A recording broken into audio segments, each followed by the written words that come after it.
4월 15일 총선이 20일 앞으로 다가왔습니다. 오늘과 내일 이틀간 후보자 등록이 실시되고 다음 달 2일부터는 공식 선거운동이 시작됩니다.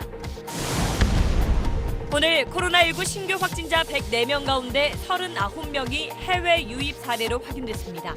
미국에서 돌아온 한 유학생은 자가격리 권고 기간 중에 제주도를 여행하고 확진 판정을 받았습니다. 40명 넘는 접촉자들이 자가격리됐습니다. 정부가 자가격리를 어기는 사람들에겐 무관용 원칙을 적용하겠다고 밝혔습니다. 격리자가 무단 이탈하면 경찰이 긴급 출동하고 적발될 경우 고발 조치됩니다. 경찰이 조주빈처럼 피해 여성들을 협박해 성착취 대상으로 만든 또 다른 남성들을 추적하고 있습니다. 일부는 텔레그램 N번방에서도 활동한 정황이 포착됐습니다. 단독 취재했습니다.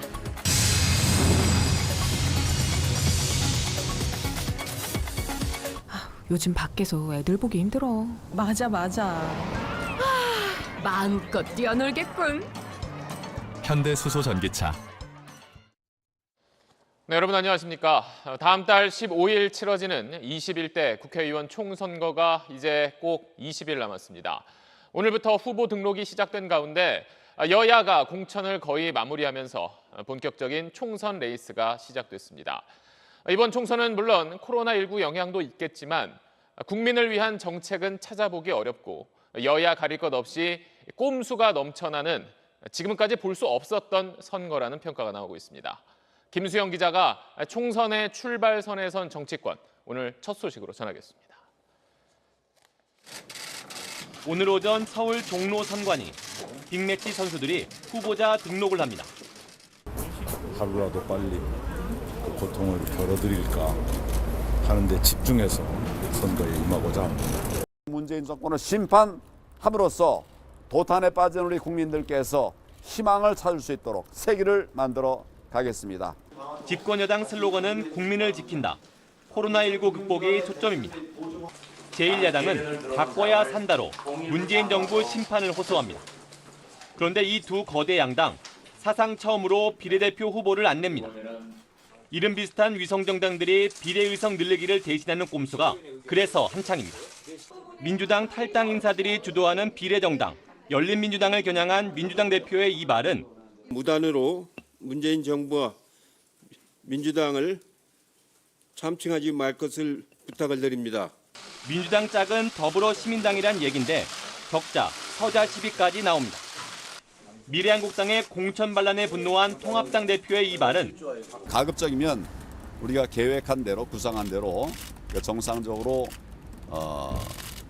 자매정당이 만들어질 수 있도록 위성정당 대표 교체로 이어졌는데 총독 공천이란 비아냥을 받았습니다. 당초 연동형 비례제로 군소정당들은 원내 진입을 기대했지만 위성정당으로 허점을 파고든 거대 양당이 이번에도 의회 권력을 양분할 전망입니다. 공약집은 민주당이 사흘 전에, 통합당이 오늘 냈는데 여야의 정책 경쟁은 코로나19와 위성정당 논란 속에 뒷전으로 밀렸습니다. 코로나19로 선거운동 위축과 함께 재외국민 투표도 비상입니다. 다음 달 1일부터 엿새가 투표 기간인데 선관위는 중국 우한의 투표소 운영을 중단한 데 이어 외교부 요청에 따라 20개 가까운 국가의 재투표 사무를 중단할지 검토 중입니다. SBS 김수영입니다. 민주당과 통합당은 정당 투표 용지에 순번을 앞당기기 위해서 자신들 위성정당에 의원을 보내주는 이른바 의원 꿔주기 정도는 이제 대놓고 하고 있습니다. 정당 민주주의를 훼손한다는 비판이 쏟아지고 있지만 일단 총선에서 이기면 그만이라는 식입니다. 유권자가 지켜보는데도 왜 이런 일을 계속하고 있는 건지 윤나라 기자가 짚어봤습니다. 더불어시민당 비례 후보들의 인사를 받는 자리에서 민주당 이해찬 대표는 이런 슬로건을 제안했습니다. 지역구는 더불어민주당, 비례대표는 더불어시민당. 이게 아주 단순한 슬로건이 되겠습니다. 하지만 더시민이든 미래한국당이든 이런 방식의 슬로건을 선거 공보 등에 쓰면 선거법상 불법입니다. 중앙선거관리위원회는 정당 간 선거운동이 어디까지 가능한지 공개했는데 지역구 정당과 비례정당에 나눠 투표하라는 슬로건은 선거 공보, 방송 광고 등에 못 쓴다고 밝혔습니다. 위성정당 경쟁은 점입 가경입니다. 종갓집, 형제정당 운운하는 위성정당에 더불어라는 집안의 종갓집 어른으로서 큰 덕담을 들려주십사. 저희는 미래통합당과 형제 정당이기 때문에 같이 보조를 맞춰가면서 거대 양당은 의원 꺼주기로 화답합니다. 이미 의원 10명을 위성정당인 미한당에 꺼준 통합당은 잠시 뒤 의원총회에서 10명가량의 의원을 더 보낼지 논의합니다. 민주당도 추가 파견을 검토 중인데 정당 순번을 확정하는 내일까지 투표용지 윗자리를 차지하려는 양당의 눈치 작전은 계속됩니다. 다당제를 지향한다라고 하면서 명분을 삼았던 거였는데 거대 정당들이 위성 정당을 통해서 그들의 의석마저도 독점하려는 장치로 전락하고 만 거죠. 참여연대와 경실련 등 시민사회 단체들은 위성 정당의 해산을 요구했고 위헌이라며 헌법 소원도 제기했습니다. 정당이라는 이름을 붙이기조차도 부끄럽습니다. 선거 끝나면 합병하나요? 해산하나요? 돌아가나요? 다양한 민심을 반영하려던 대의명분은 총선 승리라는 실리 아래 뭉개버리고 국민들의 따가운 시선도 아랑곳하지 않는 거대 양당의 민낯이 고스란히 드러났습니다. SBS 윤나라입니다. 미래통합당에서는 막판 공천 과정에서 최고위원회가 결정한 걸 공천관리위원회가 뒤집고 그걸 또다시 최고위원회가 뒤집는 일까지 있었습니다. 정당 공천이 무슨 호떡 뒤집는 것 같다는 비판까지 나온 가운데 민경욱 의원이 결국 공천장을 받았습니다. 이어서 김민정 기자입니다. 어젯밤 긴급 최고위원회를 연 통합당 황교안 대표의 선택은 민경욱 의원 살리기였습니다. 인천시 선관위가 민 의원의 홍보물에 허위 내용이 있다고 판단한 걸 근거로 당 공천관리위원회가 공천 무효를 의결했지만 다시 뒤집은 겁니다. 막말 논란이 잦았던 민 의원이 공천에서 부활한 건 이번이 두 번째입니다. 지난달 공관위가 공천에서 배제하자 최고위가 경선 기회를 주는 걸로 이미 한 번 구제됐습니다. 당 지도부가 이렇게까지 민일병 구하기에 애쓰는 이유는 뭘까? 수용하기 어려운 이런 결정에 대한 지적들이 있었습니다. 정리를 할 필요가 있어서 그 정리를 당 대표로서. 하지만 당에선 김영호 전 공관위원장에 밀린 황 대표가 막판에 측근들 챙기기에 나선 거란 시각이 많습니다. 복수의 통합당 의원들은 친한계 인사가 대부분 공천 과정에서 배제되면서 리더십에 의문이 제기됐다며 그걸 의식한 걸로 보인다고 말했습니다. 어제 새벽 최고위에서 부산, 금정 등 4곳의 공천을 무효로 바꾼 것도 비슷한 이유로 보입니다. 통합당은 김종인 전 의원을 총괄선대위원장으로 영입했습니다. 역대 최다 물갈이를 예고하고 야심차게 시작했던 통합당 공천은 황 대표 측과 공관위의 힘겨루기 속에서 용두사미로 마무리되고 있습니다. SBS 김민정입니다. 대한민국 민주주의를 후퇴시키는 모습은 앞서 보신 거대 양당에서만 보이는 게 아닙니다. 국회의 전문성과 다양성을 높이자는 취지의 비례대표제를 의원직 연장 수단으로 삼으려는 정당들이 있었습니다. 바뀐 선거제도의 취지가 무석해지면서 이번 총선에서 의석수를 늘릴 거라고 기대했던 정의당은 전전긍긍하고 있습니다. 이 소식은 박하정 기자가 전하겠습니다.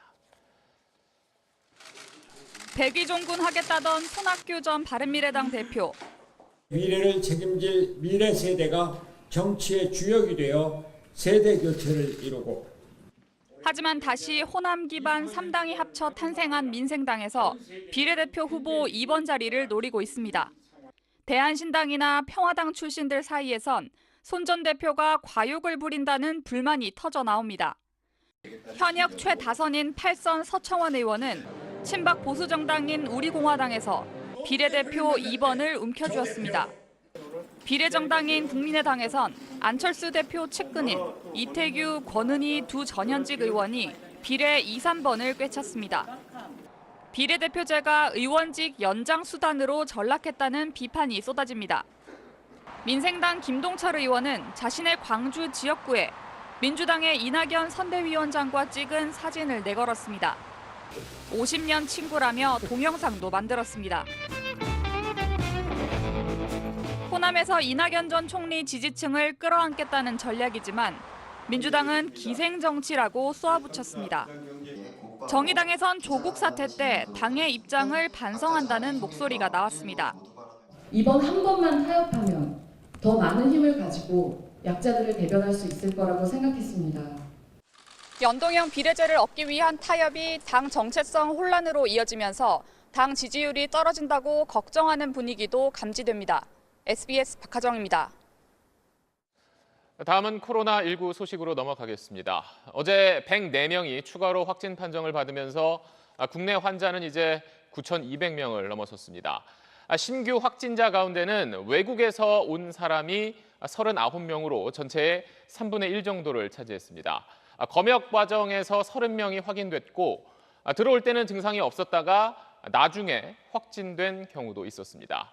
이렇게 다른 나라에서 들어온 걸로 추정되는 확진자 숫자는 지금 보시는 것처럼 이번 달 들어서 아주 빠르게 늘고 있습니다. 그래서 정부는 입국 단계부터 바이러스를 철저히 차단하기 위해서 걸어가면서 진단검사를 받을 수 있는 곳을 인천공항에 만들었습니다. 김형래 기자입니다.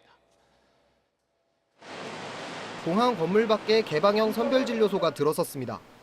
검체 채취를 마치면 의료진은 책상 등을 간단히 닫고 바로 다음 검사를 준비합니다.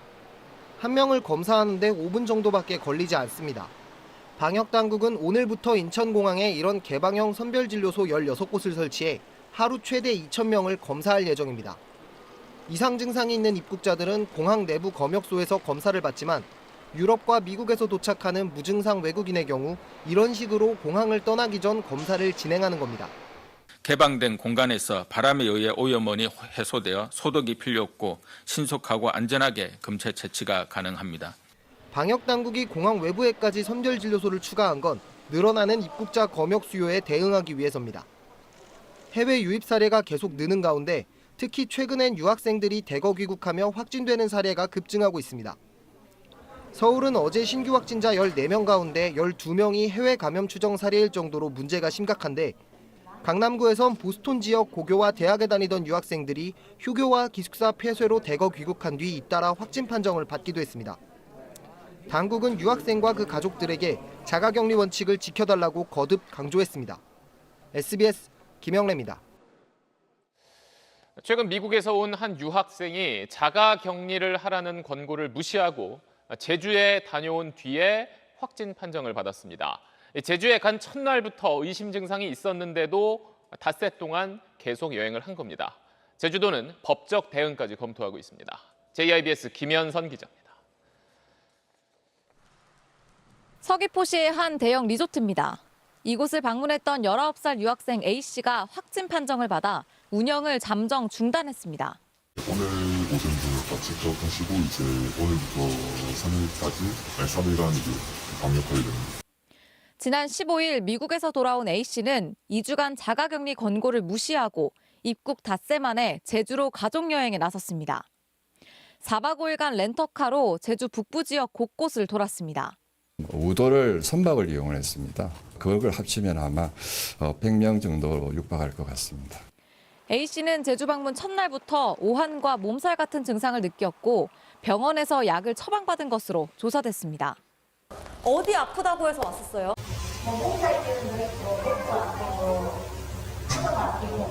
그런데 병원과 약국은 A씨의 해외여행 이력을 확인하고도 선별진료소로 안내하지 않았고 A씨도 방문지 30여 곳 가운데 절반은 마스크도 쓰지 않은 것으로 파악됐습니다.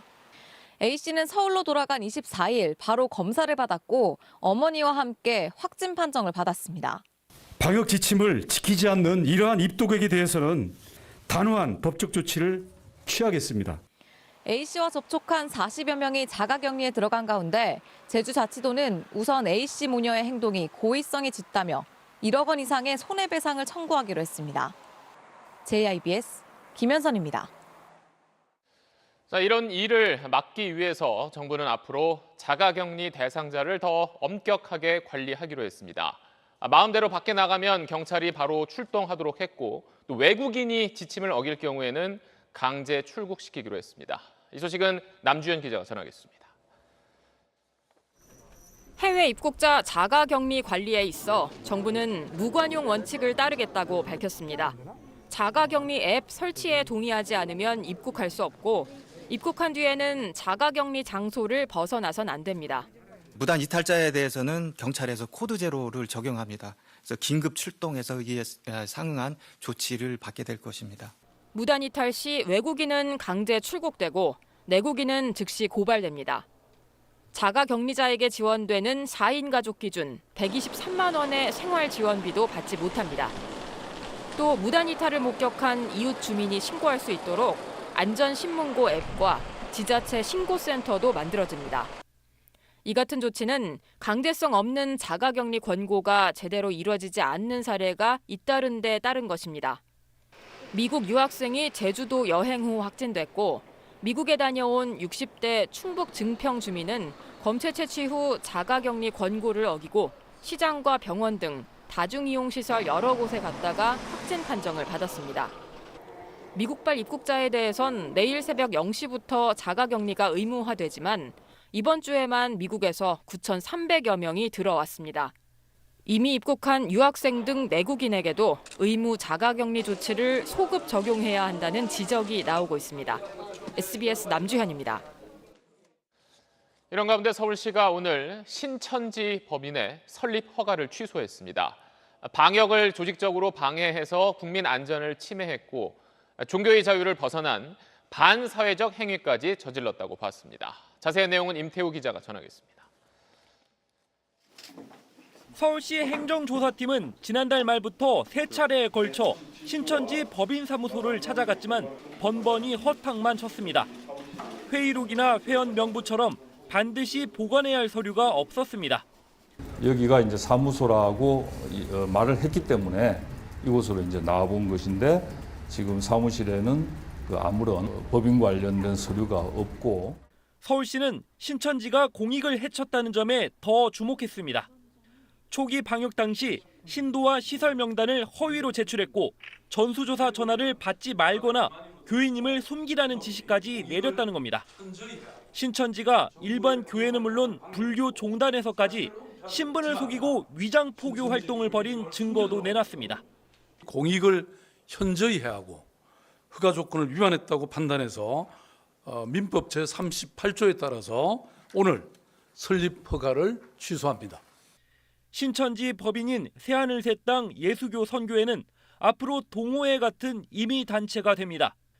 비영리 법인의 세금 혜택이 사라지고 지금의 교재 발간 사업도 할 수 없습니다. 법인 자산도 청산해야 합니다. 서울시는 예배를 비롯한 종교 활동은 행정명령으로 계속 금지할 방침입니다. 신천지 측은 서울시의 주장이 모두 거짓이라고 반박했습니다. 전혀 근거 없는 얘기입니다. 저희 공무원 보시면 아시지만 전성도들은 가능한 다 가서 검사받게끔 했고요.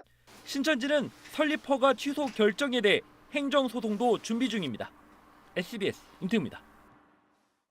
네, 다른 나라 상황 짚어봅니다. 중국에서 코로나19가 시작된 지 석 달 만에 전 세계 사망자가 2만 명을 넘었습니다. 그 3분의 2가 유럽에서 나왔는데 환자들은 코로나19를 과소평가했다는 말로 어려운 상황을 전하고 있습니다. 유럽 상황 김지성 기자입니다.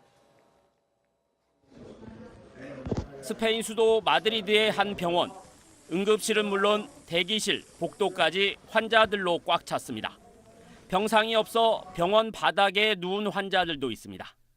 스페인에선 하루 사이 사망자가 650여 명이 나오면서 전체 사망자 수가 중국보다 많아졌습니다.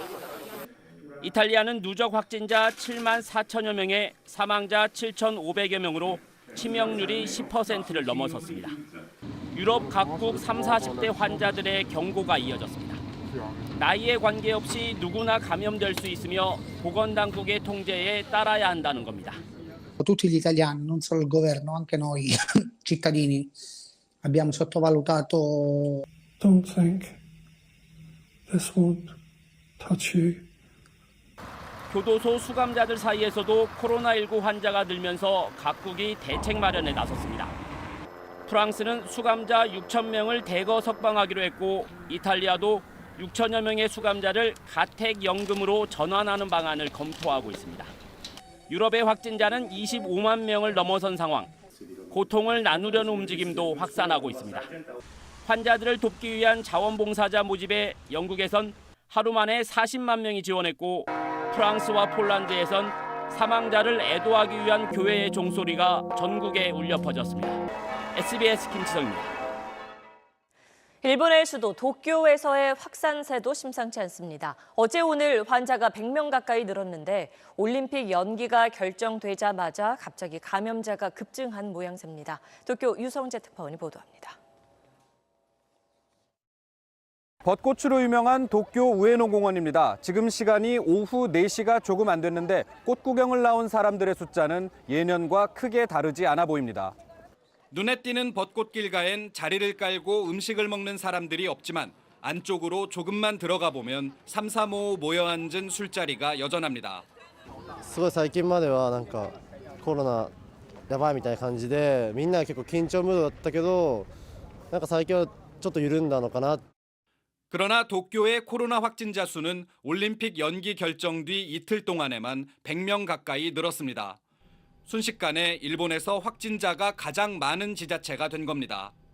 그러자 고이케 도쿄도지사는 어제부터 감염 폭발의 중대 국면이라는 강한 표현까지 동원하며 이번 주말 불필요한 외출을 자제해달라고 반복해서 요청했습니다. 今週末の外出を控えていただく皆さんでわっといくとですね、それがまた別の意味の不安を呼んできますので。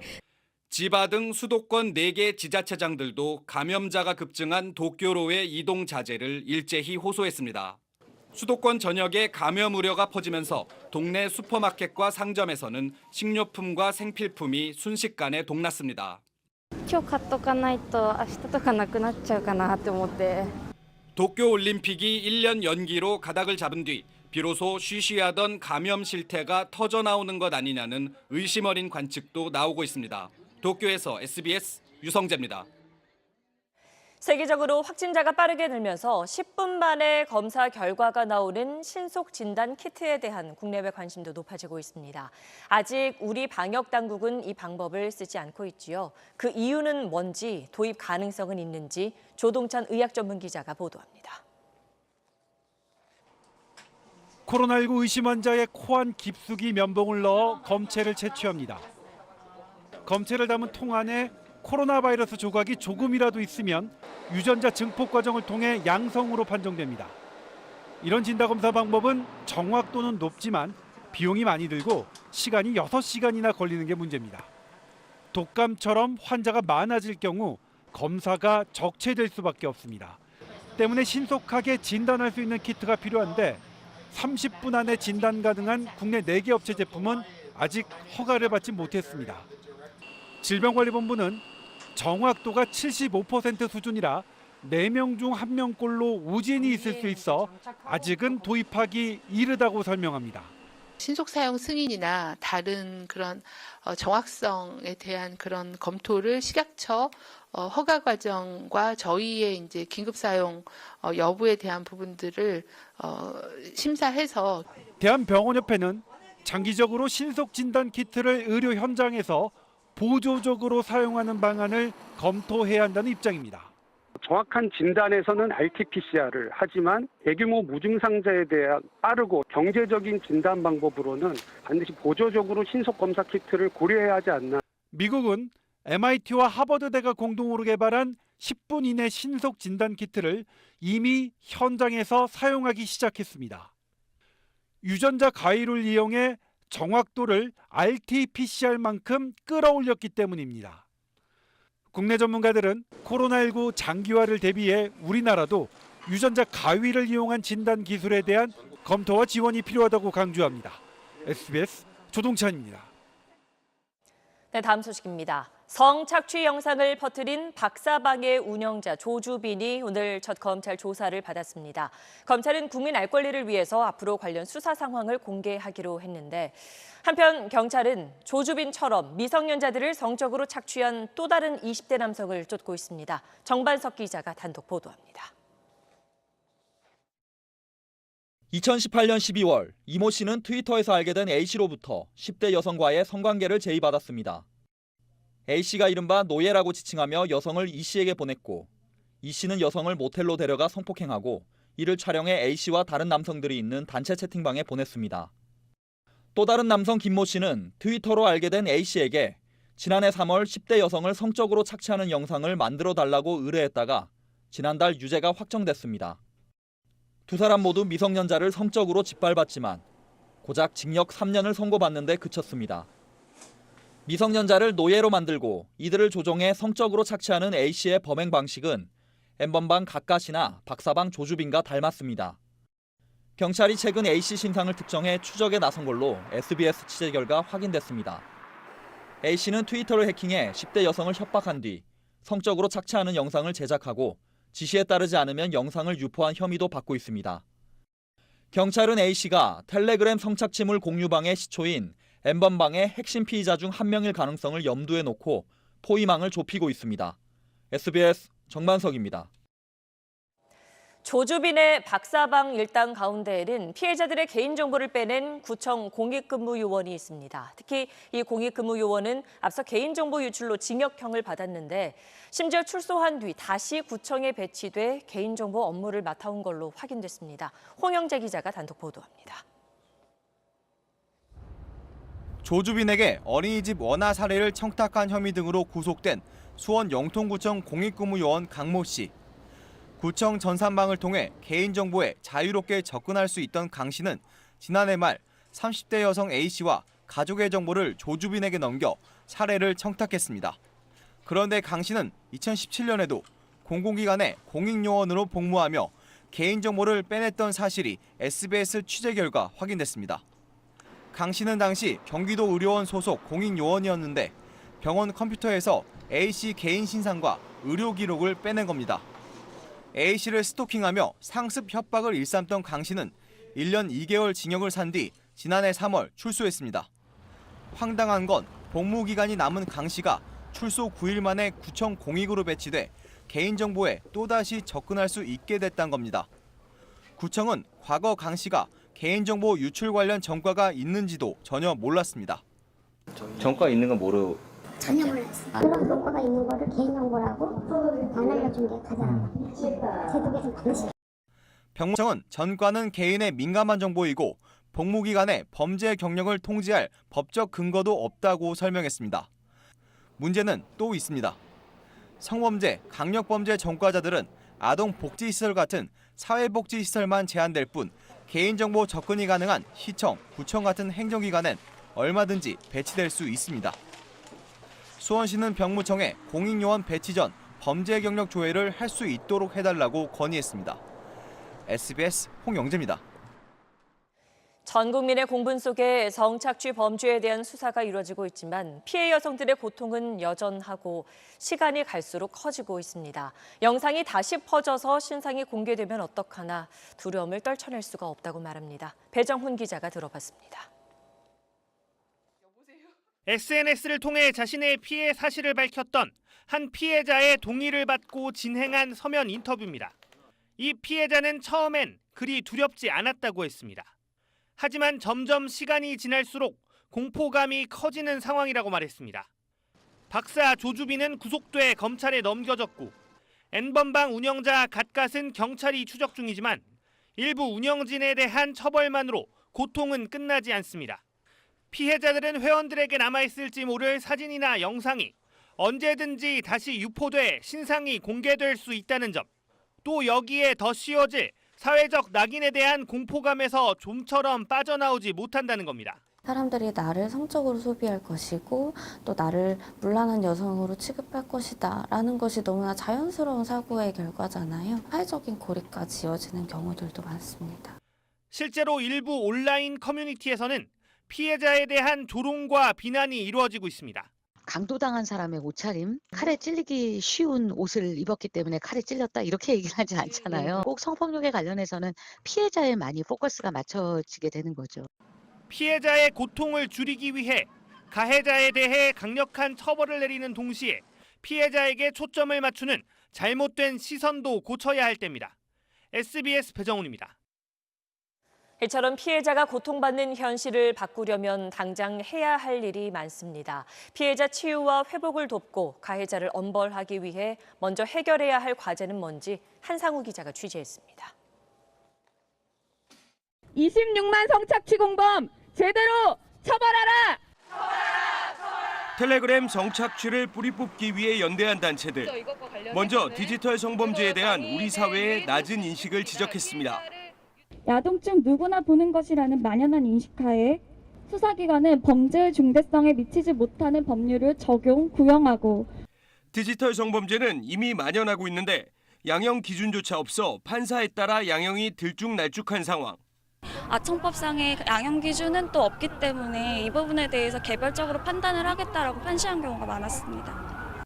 미국의 경우 아동 청소년 성착취물 제작 범죄는 초범이라도 최소 15년에서 최대 30년, 재범은 25년에서 50년, 누범은 종신형까지 선고할 수 있습니다. 가해자 엄벌보다 더 중요한 건 피해자 보호입니다. 대책에는 피해 영상 유포를 막기 위해 포털 업체들이 피해자의 지속적인 요청이 없어도 먼저 삭제하도록 해야 한다는 방안을 제시했습니다. 상담, 의료, 법률, 삭제 지원을 통합적으로 받을 수 있도록 가능한 모든 자원을 활용하여 피해자를 처음부터 끝까지 통합적으로 지원해 줄 것을 촉구하고 또 텔레그램과 같은 SNS를 통해 피해자 신상을 유포하는 행위는 끝까지 추적해 처벌할 것을 수사기관에 요청했습니다. SBS 한상우입니다. 네, 여러분이 지금 보고 계시는 사진들은 2020년 3월 대한민국의 일상을 찍은 겁니다. 지금부터는 코로나19가 바꿔놓은 이런 우리 경제 모습과 또 그걸 원래대로 되돌리기 위한 대책들 하나하나 짚어보겠습니다. 자, 우선 국내에서 가장 큰 복합 상영관인 CGV가 이번 주말부터 극장 35곳에 문을 닫기로 했습니다. 전체 직영 극장의 3분의 1 정도입니다. 사람들이 찾지 않는 텅 빈 극장을 더는 유지하기 어렵다는 겁니다. 먼저 김영하 기자입니다. 모니터 속에선 영상이 분주히 돌아가지만 정작 관객은 단 한 명도 보이지 않습니다. CGV는 결국 이곳 명동점을 포함해 전국의 직영극장 116곳 가운데 35곳의 문을 이번 토요일부터 닫기로 했습니다. 남은 극장들도 대부분 상영 회차를 절반 이하로 줄입니다. 전국 관객 수는 하루 2, 3만 명대로 떨어졌는데 텅 빈 극장을 유지하는 데 들어가는 임차료만 한 달에 180억 원에 달한다는 설명입니다. 희망퇴직을 받고 임차료 지급 유예를 요청하는 등 추가적인 자구책도 추진 중입니다. 앞으로 코로나19 상황이 진정되지 않고 장기화된다고 하면 전체 영업 중단 등 더욱 어떤 강도 높은 자구안까지 좀 고심을 하고 있습니다. 메가박스도 다음 달부터 44개 직영극장 중 10곳의 문을 닫고 롯데시네마 역시 일부 극장의 영업 중단을 검토 중입니다. 제작, 마케팅 등 10만 명에 달하는 영화산업 종사자들은 공황 상태에 빠졌습니다. 프로듀서 조합 등 영화 단체들은 영화산업 붕괴와 대량 실업이 우려된다며 정부에 대책 마련을 촉구했습니다. 물건을 만들어도 소위 매장에 내놓을 수가 없는 구조가 되는 거잖아요. 직원들을 그렇다고 내보낼 수도 없고 지금 심각하게 이거 회사문을 닫아야 되는 거냐. 정부는 최근 여행과 관광, 공연 등을 특별고용 지원업종으로 지정해 지원하기로 했지만 영화는 대상 업종에서 제외됐습니다. SBS 김영하입니다. 자, 다들 어렵지만 장사하는 분들, 특히 소상공인들은 절박한 하루하루를 보내고 있습니다. 위기에 몰린 자영업자들에게 정부가 긴급 대출 지원에 나섰지만 정작 현장에서는 도움이 잘 되지 않는다는 목소리가 나오고 있습니다. 김혜민 기자가 취재했습니다. 점심시간이면 주변 빌딩에서 몰려나온 직장인들로 북적거렸던 서울 도심의 한 식당. 점심 손님은 단 2명이었습니다. 어제 밤에는 한 테이블도 없었어요. 39년 영업을 했는데 이런 일은 처음에 이렇게 영업 안 되는 거는. 재택근무가 몇 주씩 이어지니 소문난 먹자골목도 방법이 없습니다. 직장인들과 공무원들로 항상 북적였던 거리입니다. 하지만 지금 뒤로 보시는 것처럼 지나다니는 사람들조차 찾아보기가 힘듭니다. 한계 상황에 영세 자영업자들에게 긴급 대출을 해주는 소상공인 센터를 가봤습니다. 300명까지 주는 대기자 번호표가 오전이면 동나다 보니 오후에 온 상인들은 발길을 돌릴 수밖에 없습니다.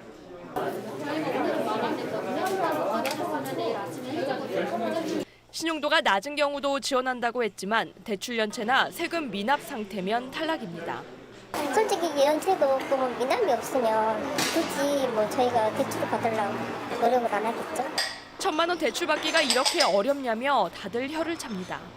조금만 대출은 받아가지고는 뭐 남을 쓸 데가 없거든. 너무 작으니까. 세가 1,000만 원인데. 무엇보다 예산 자체가 빠듯합니다.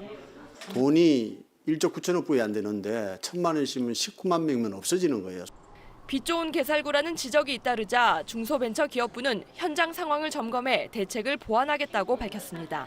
SBS 김혜민입니다. 자, 그런데 이게 우리나라만의 문제가 아니라 세계 경제가 다 어렵다 보니까 다른 나라와 거래하던 우리 중소기업들도 지금 어려움이 많습니다. 50명 넘게 일하던 한 공장은 일감이 워낙 없다 보니까 직원이 이제 10명 정도만 남았습니다. 그 현장을 노동규 기자가 취재했습니다. 운동화에 쓰는 기능성 원단을 염색 가공해 수출 기업에 납품해온 이 업체는 최근 들어선 일주일에 나흘만 공장을 돌립니다. 지난달부터 일감이 30%나 줄어든 탓입니다. 미국 나이키 본사에서 발주 물량을 줄이자 그 여파가 태평양 건너 부산의 한 공단에까지 밀려온 겁니다. 소비가 없다. 이 재고가 쌓이고 있기 때문에 현재 어쩔 수 없이 좀 물량을 줄여야 된다. 아예 수출 판로를 잃은 업체들도 부지기수입니다. 한창 때 50여 명이 일했던 염색 공장입니다. 그런데 이제는 직원이 10명 남짓 남아있을 뿐이고 대당 수천만 원을 들여 사들인 기계는 대부분 멎어 있습니다. 버티칼이라는 기계입니다. 물량이 없다 보니까 방치를 해두고 있습니다. 기대했던 봄 특수도 사라져버렸습니다. 계약을 자꾸 늦추다 보니까 유치원생 같은 원복 같은 것도 안 나가고 학생들 같은 거 체육복 같은 것도 안 나가고 하니까. 이 산업단지 내 50여 업체 가운데 40%가 개점 휴업 상태지만 사양산업이란 이유로 정부나 지자체의 지원도 못 받고 있습니다. 직원들 임금비나 관리비가 대폭적으로 좀 부족한 상황이고 업체들이 이게 계속적으로 간다하면은 더 가산될 수 있는 상황이 상당히 많습니다. 치솟는 물류비도 난제입니다. 다음 달부터는 해운 화물운임이 15% 정도 오를 거라는 전망이 나오면서 중소업체들의 부담은 가중될 걸로 보입니다. SBS 노동규입니다. 자, 이렇게 잔뜩 움츠러든 경기를 살리고 또 기업들 계속 움직이게 하려면 결국 시중에 돈이 돌아야 합니다. 그래서 한국은행이 금융회사에 사실상 무제한으로 돈을 공급하기로 했습니다. 과거 외환위기나 글로벌 금융위기 때도 하지 않았던 조치입니다. 자세한 내용은 전영우 기자가 전하겠습니다. 한국은행은 4월부터 석 달 동안 매주 금융회사의 환매조건부 채권을 제한 없이 사들이겠다고 밝혔습니다. 환매조건부 채권 RP는 금융회사가 일정 기간 후 이자를 붙여 되사는 조건으로 발행하는 채권입니다. 한국은행이 17개 시중은행과 16개 증권사에 이런 방식으로 자금을 공급하면 금융회사들은 회사채를 사들이거나 자영업자 대출 등에 활용할 자금 여력이 커집니다. 이런 무제한 유동성 공급은 외환위기나 글로벌 금융위기 때도 실시한 적이 없습니다. 시장 수요 전액을 공급하겠다고 한 것을 이게 그러면 사실상의 양적 완화 아니냐라고 이제 여쭤봤을 때 그렇게 보셔도 크게 뭐 이렇게 틀린 건 아니다. 한은의 지원 가능 규모는 약 70조 원으로 추산됩니다. 회사채 CP 이제 만기 연장이 안 되고 실제로 이제 디폴트가 나는 그런 상황이 이제 우려가 되는 거를 굉장히 한국은행이 심각하게 받아들인 상황이라고 볼 수 있겠습니다. 현 상황에서 추가로 금리를 내리기는 어렵다고 보고 직접적인 유동성 공급을 택한 것으로 보입니다. 한은은 상황 악화에 대비해 회사채를 직접 매입하는 등의 추가 조치 가능성도 열어놨습니다. 한편 정부는 내일 관계장관 회의를 열어 두산중공업과 항공업계 등 자금난에 직면한 기업들에 대한 긴급 유동성 지원 방안을 논의합니다. SBS 전용우입니다. 미국에서는 우리 돈으로 약 2,700조 원을 쏟아붓는 경기 부양 법안이 의회를 통과했습니다. 미국 1년 예산 규모의 한 절반 정도 되는 돈인데 실업자들에게 길게는 넉 달 동안 월급을 주는 내용도 들어가 있습니다. 이 내용은 워싱턴에서 손성민 특파원이 전해왔습니다. 만장일치로 미 상원을 통과한 코로나 대응 종합법안에는 2조 2천억 달러, 2,700조 원이 담겼습니다. 미국 1년 예산 규모의 절반에 해당하는 돈이 개인과 가정, 기업에 내려보내집니다. It's a historic day because it matches a historic crisis. And our people need help. They were crying out to us to help. 먼저 연소득 1억 원 이하의 개인에게는 $1,200씩 지급됩니다. 부부와 미성년 자녀 둘로 이뤄진 4인 가족 기준으로는 $3,400, 410만 원씩 현금이 생깁니다. 역대 최다 한 주에 300만 건으로 치솟은 실업자 지원을 위해선 300조 원을 투입해 최장 넉 달 동안 월급 전액을 받을 수 있도록 했습니다. Nothing like that's ever been done in our country. Up to $250 billion in expanded unemployment benefits. 기업에도 천문학적 금액이 대출됩니다. 항공사 등 대기업 지원에 614조, 중소기업에는 463조 원이 배정됐습니다. 코로나 백신 개발에만도 10조 원이 투입됩니다. 미국 역사상 모든 기록을 갈아치운 화끈한 지원이지만 전문가들은 앞으로 몇 주간 발생할 피해 액수를 상쇄할 뿐이지 경기 침체를 막기에는 불충분하다고 지적했습니다. 얼마나 빨리 돈이 집행되느냐에 시장은 주목하고 있는데 트럼프 대통령은 내일 하원 투표까지 통과하면 바로 지원 법안에 서명하겠다고 밝혔습니다. 워싱턴에서 SBS 손성민입니다. 네, 지난해 12월 16일 강력한 부동산 대책이 발표된 날 노영민 대통령 비서실장이 이런 말을 했습니다. 수도권에 2채 이상 집을 보유한 청와대 고위 공직자들은 불가피한 사유가 없다면 한 채를 제외한 나머지를 처분할 것을 권고한다. 부동산 시장 안정을 위해 솔선수범하자는 거였는데 오늘 발표에 따르면 지금도 고위공직자 3명 중 1명은 집을 2채 이상 갖고 있습니다. 또 좀 더 들여다보면 서울 강남 3구나 수원, 용인, 성남에 새로 부동산을 산 공직자들도 상당수였습니다. SBS 데이터 저널리즘 팀이 공직자들의 수도권 부동산 매입 부분을 따로 분석했습니다. 정혜경 기자입니다. 집값과의 전쟁을 선포하며 정부가 갖가지 부동산 규제를 내놓은 한 해였지만 공직자들의 주택 사랑은 여전했습니다. 지난 한 해 서울 등 수도권에 신규 부동산을 등록한 2주택 이상 공직자는 모두 53명. 신규 부동산 평균 가격은 4억 3,700만 원. 강남, 서초, 송파 등 서울의 강남 3구가 23%나 됐고 이어 수용성으로 불리는 경기도 수원, 용인, 성남이 15%로 조사됐습니다. 53명 가운데 금액 기준으로 더불어민주당 임종성 의원이 1위였습니다. 서울 방이동의 상가와 대치동 은마 아파트, 경기도 하남시의 건물을 포함해 배우자 명의로만 39억 원의 수도권 부동산을 새로 신고했습니다. 임 의원은 지난해 결혼한 배우자의 재산을 새로 신고해 수도권 부동산이 늘어난 것이라고 설명했습니다. 이어 서울 대치동의 한 아파트를 26억 5천만 원에 취득한 미래통합당 성일종 의원이 뒤를 이었습니다. 지역구인 충남 서산에 자택이 있는 성 의원은 실거주 목적으로 아파트를 새로 샀다고 말했습니다. 이어 김상선 과학기술기획평가원장, 박성민 인천광역시의원, 배광국 서울서부지방법원장 순이었습니다. 2주택 이상 공직자 53명이 지난해 수도권 지역에 새로 등록한 부동산 가격은 모두 합해 426억 원이 넘었습니다. SBS 정혜경입니다. 현직 검사가 여자친구와 관련 있는 사건에 부당하게 개입했다는 의혹이 제기돼 감찰을 받고 있습니다. 임용된 지 1년이 채 안 된 신임 검사입니다. 강청원 기자가 단독 보도합니다. 지난해 11월 서울의 한 경찰서에 보이스피싱 사건 고소장이 접수됐습니다. 절차에 따라 수사가 진행됐는데 수사팀이 특이사항을 경찰 지휘부에 보고했습니다. 피해 여성의 남자친구라며 현직 검사라고 신분을 밝힌 한 남성이 신고 시점과 조사 과정에서 철저한 사건 처리를 당부했다는 겁니다. 확인 결과 이 남성은 지난해 5월 신규 임용돼 수도권 검찰청에서 근무 중인 A 검사였습니다.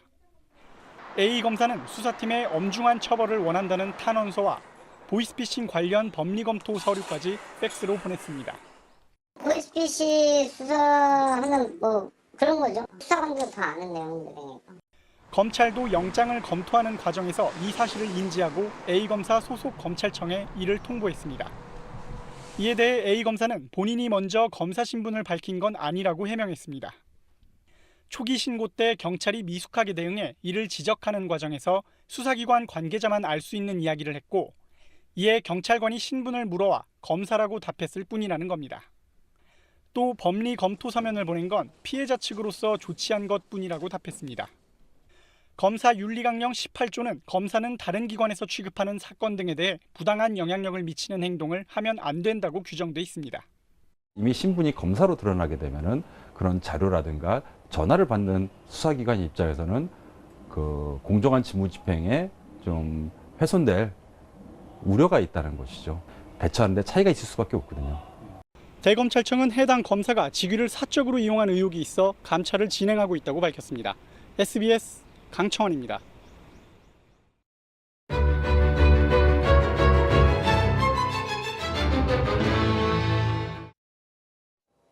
네, 20일 남은 총선 소식 앞서 뉴스 시작하면서 전해드렸는데 지역별로 짚어보겠습니다. 기자가 전하는 생생한 총선 리포트, 오늘은 충청권입니다. 백운 기자가 다녀왔습니다.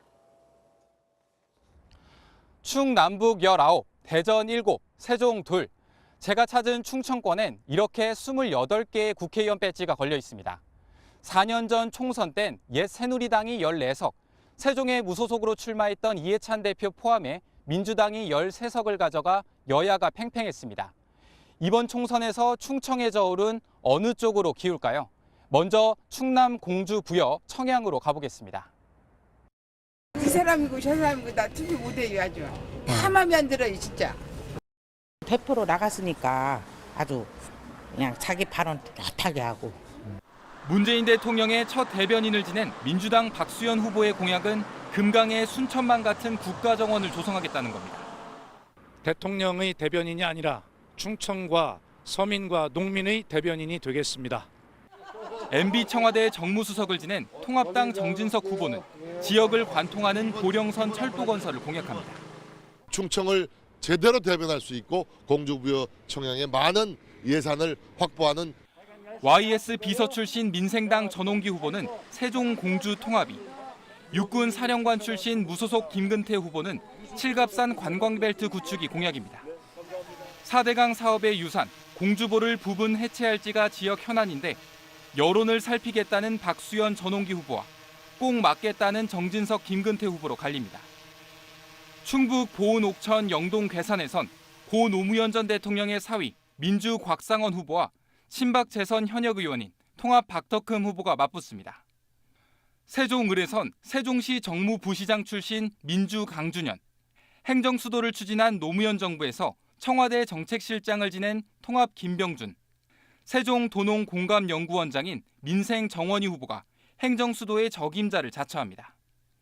대전 서갑에선 6선을 꿈꾸는 민주 박병석 후보에 2004년부터 4번 연속 패배했던 통합 이영규 후보가 5번째 도전합니다. SBS 백운입니다. 총선을 앞두고 SBS 뉴스가 국민들 목소리를 정치권에 전달하는 기획을 마련했습니다. 우리 국민이면 누구나 영상을 찍어서 함께 할 수 있는데 참여 방법 신정은 기자가 알려드립니다. 하고 있습니다. 이게 나라 아니라고. 이제 우리가 말합니다. 국회의원 후보님들 들을 준비 되셨나요? SBS 뉴스 찍자 우리 사회로 챌린지가 힘찬 시작을 알렸습니다. 이게 뭐냐고요? 이제 곧 선거인데 내가 원하는 세상 랜선으로 같이 이야기해보자는 겁니다. 진짜 내가 원하는 게 뭔지 생각해보고 나를 위한 투표 하자는 거죠. 백종원, 대도서관, 부티, 헤이진이 등 최정상 유튜버부터 대구 의료진, 장애를 극복한 이들까지 다양한 크리에이터들과 함께합니다. 농민분들, 어민분들 본인의 일 열심히 하시면 재미있는 세상, 그런 세상 됐으면 합니다. 국민들이 안전하고 건강하게 살 수 있는 대한민국을 소망합니다. 우리들의 생각의 배려풀이가 이루어진 사회가 되기를 간절히 희망합니다. 방법 간단합니다. 하고 싶은 말을 찍고 소셜미디어에 올리면 끝. 중요한 건 해시태그를 달아 챌린지 동참을 알려주세요. 그 소망 이뤄질 수 있도록 SBS 홈페이지, 유튜브, 페이스북 열심히 소문내겠습니다. 센스 있는 국회의원 후보들은 열심히 보고 민심 공부하겠죠? 찍자 우리 사회로 참여하고 한 표도 찍자. SBS 신정은입니다.